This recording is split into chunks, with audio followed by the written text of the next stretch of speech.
خطوات دهان اللون الذهبي وازاي ان انت تحافظ على اللون الذهبي ان اللون بتاعه يفضل ثابت وما يتغيرش. وهنتعرف على طريقة تلوين اللون الذهبي وازاي ان احنا نتعرف على المراحل بتاعة التشطيب خطوة بخطوة. اول حاجة يا جماعة ده شغل اخد بليستر او متأسس سيلر بليستر. اول حاجة في التشطيب دي يا جماعة بطانة دوكو اصفر. الفيديو ده هنتعرف على الطريقة بتاعة استخدام الخامات. البطانة الأصفر الكيلو البطانة بياخد كيلو تنر. بتطلع ترش. الغرض من البطانة دي يا جماعة على البليستر على طول ان البطانة الاصفر دي لما هنطلع نشطب عليها اللون الذهبي هيكون اللون الذهبي بيكسي معانا او بيغطي معانا من اول وش، عكس لما نشطب البودرة الذهبي على البليستر على طول. من مميزات البطانة ان هي بتعطي ملمس ناعم للشغل وان الذهبي بيكسي عليها. ده يا جماعة بعد لما خلصنا من مرحلة البطانة الشغل بتاعنا بيكون مكسي باللون الاصفر. بنخش على اول مرحلة في التشطيب. ركز بقى معايا دي يا جماعة اللي هو الدوكو الذهبي. ده ذهبي بس دوكو مش بودرة. تمام. دي يا جماعة اللي هي البودرة البلجيكي والدوكو الذهبي، دول 3 كيلو ذهبي. تمام. بنحطهم في علبة كده او في الحاجة اللي انت هتشتغل بيها. بنضيف ال3 كيلو البوهية الذهبي وبنضيف عليهم النص كيلو بودرة اللي هي البودرة البلجيكي اللي هي الحبيبات اللي قدام حضرتك دي. يبقى 3 كيلو بوهية ذهبي على نص كيلو بودرة بلجيكي ذهبي، او ممكن تضيف اكتر من نص كيلو.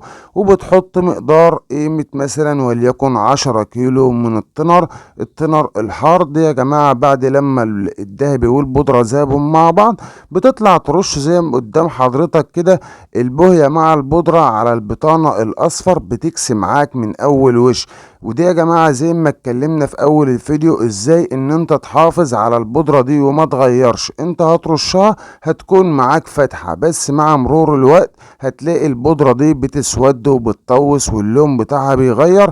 في ده اللي احنا بنتعرف عليه من الفيديو بتاع النهاردة، ازاي ان احنا نحافظ على البودرة الذهبي. بتطلع ترش زي ما حضرتك شايف كده اكنك بترش لون، بتغبر وش في وش، مش بترمي على الشغل بتاعك مرة واحدة علشان الذهبي بتاعك يكون لونه فاتح. دي يا جماعة بعد ما خلصنا البودرة الذهبي مع البوهية ده اللي هو ورنيش فاتح، ورنيش دوكو شفاف. بتضيف على الكيلو كيلو ونص تنر وبتقلبه كده وبتطلع بترش.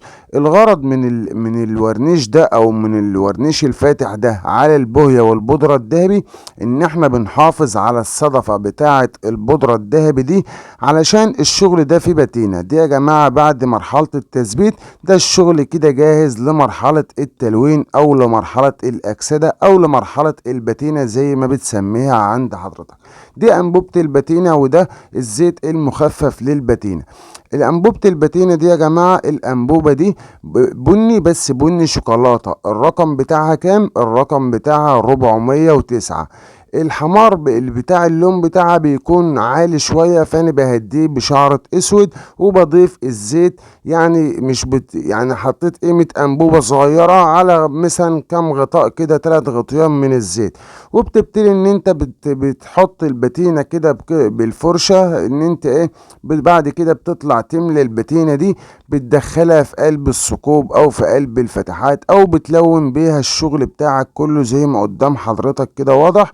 وبعد كده بتبتدي بمرحلة الشف اللي هي مرحلة ان انت بتشف الباتينة. طبعا الباتينة قدامك غامقة على الشغل.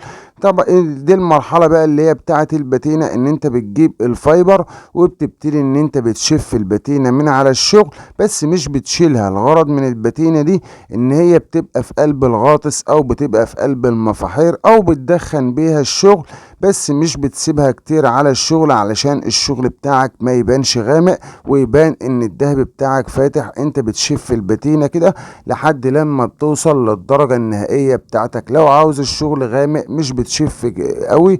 لو محتاج البودرة بتاعتك تكون فاتحة فانت بتشف الباتينة قوي. ودي يا جماعة الشغل بعد ايه؟ بعد لما خلص من مرحلة الباتينة. اهم حاجة في مرحلة الفايبر او الشف دي يا جماعة ان انت بتنظف العالي او بتنظف السطح بتاع الخشب كله، فبيفضل الباتينة في قلب الارضيات انت بتتحكم فيها، يعني بتتحكم في درجة اللون بتاعتها.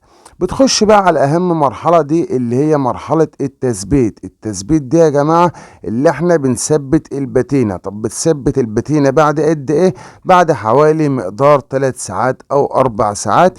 بتثبت الباتينة بايه؟ بالورنيش الشفاف اللي انت ثبت بيه البودرة، اللي احنا ثبتنا بيه البودرة من شوية قبل مرحلة الباتينة. بتبتدي ان انت ايه؟ بتطلع بتثبت ده اللي هو الورنيش يا جماعة، اللي هو الورنيش الفاتح اللي احنا ثبتنا بيه الباتينة. بعد كده بعد ما بتطلع كيلو الورنيش بياخد زي ما قلنا بياخد كيلو ونص طن. حابب ان انت تشطب الشغل بتاعك بالورنيش ده اللي هو الورنيش الشفاف، هيعطيك اللي هو النص لامع. لو حضرتك حابب تتابع المراحل بتاعة التأسيس بتاعة الشغل ده في الفيديو السابق اللي قبل دوت، انا هسيب لك الرابط بتاع الفيديو داخل صندوق الوصف. ودي يا جماعة الشغل في النهاية بعد لما وصل في النهاية. يا ريت يا جماعة تشجيعا لنا تضغط لايك، ولو مش مشترك تشترك في القناة عشان يوصلك كل جديد، وشكرا.